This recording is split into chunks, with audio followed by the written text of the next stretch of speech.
Grabe ito, itinodo na ng Amerika ang pagbabantay sa ating teritoryo at libu-libong sundalo na sakay ng USS Carl Vinson aircraft carrier masayang namamasyal dito sa may Mall of Asia Seaside.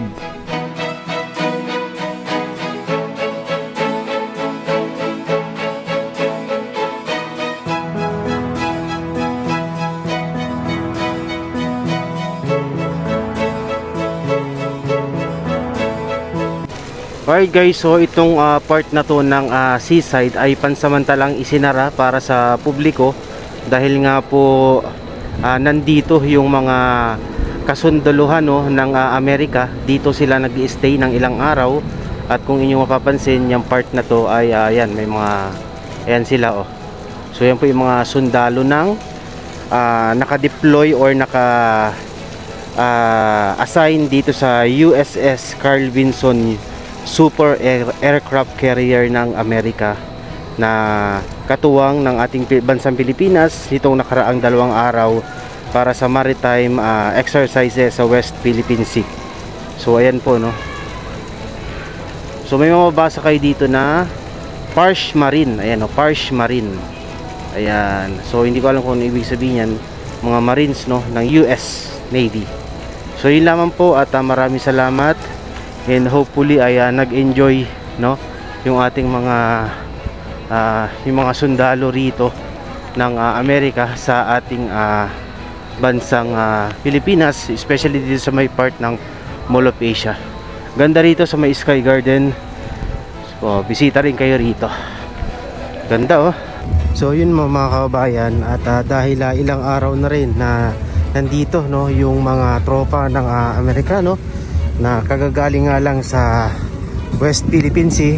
So yung USS Carl Vinson ay nakaangkurahe malayo dito no. Siguro hindi ko alam kung bakit hindi sila dito sa may pier or dahil nandito yung 3 din nilang barko no. But yung iba ay nandito ngayon gamit nga to mga passenger boat na to dito. So dinadala sila dito sa may MOA. Meron silang ginawang parang private na area dito no para sa mga bibisita. Ayan. So mga tropang mga Amerikano no, mga Navy, mga Marines. Ayan. So nakakapag-mall sila or siguro yung iba nakakapaggala rin no. And bukod dun sa mission na ginagawa nila dito sa ating bansang Pilipinas. So mga kababayan, kung inyong mapapansin, matatanaw natin dito yung USS Carl Vinson, no? So isa tong US aircraft carrier, ayan nandito. So hanggang ngayon nandito pa rin po sila, no? Ilang araw nang nandito ang mga tropa, no? Mga sundalo ng Amerikano, mga Navy dito sa ating bansang Pilipinas. Dito nga matatanaw din natin, hindi na pala natin matatanaw dito no, yung mga barko. Pero dito sa MOA, ayan. So yan, matatanaw ninyo yung mga barko na yan. So ang nilalaman po niyan is yung mga Navy no. So hatid sundo sila from the carrier, yan, papunta rito sa may seaside no, sa may Mall of Asia, ayan. So namamasyal sila no, namamasyal kung ano ang pwede nilang magawa. Alam ko meron pa silang ginagawang mission ngayon dito no. So yun. Yan, dito lang yan sa mismong seaside, kitang-kita nyo naman oh. So bali 2 barko yung naghahatid sundo sa kanila papunta dun sa aircraft carrier na yan. Ayun no, nakatabon lang dito sa may barge na to no, na nagbubuhos ang buhangin. Ayan. Ayan yung ito parang ginawang private na lugar dito para sa mga Amerikano no. Ayan, para ano sila ay no, mga yan yung mga US Navy and Marines.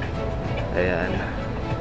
So hindi natin alam kung hanggang kailan sila dito, kung hanggang kailan sila mananatili dito sa ating bansang Pilipinas.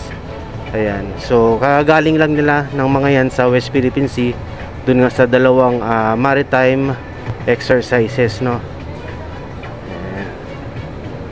Ayan, makikita natin na hopefully nag-enjoy naman sila no dito sa atin, dito sa pamamasyal, dito sa kanilang pagbisita sa ating bansang Pilipinas, no, itong ating mga ah, kasundulahan dito ng Amerika.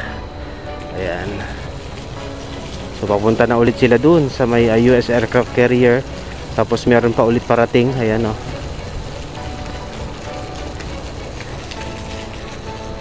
Ito naman yung reclamation dito. Ayan. So yun mga kababayan, at dahil ilang araw na rin na nandito, no, yung mga tropa ng Amerikano na kagagaling nga lang sa West Philippine Sea. So yung USS Carl Vinson ay nakakikurahe malayo dito, no. Siguro hindi ko alam kung bakit hindi sila dito sa may pier, or dahil nandito yung tatlo din nilang barko, no. But yung iba ay nandito ngayon, gamit nga to mga passenger boat na to dito. So dinadala sila dito sa may MOA.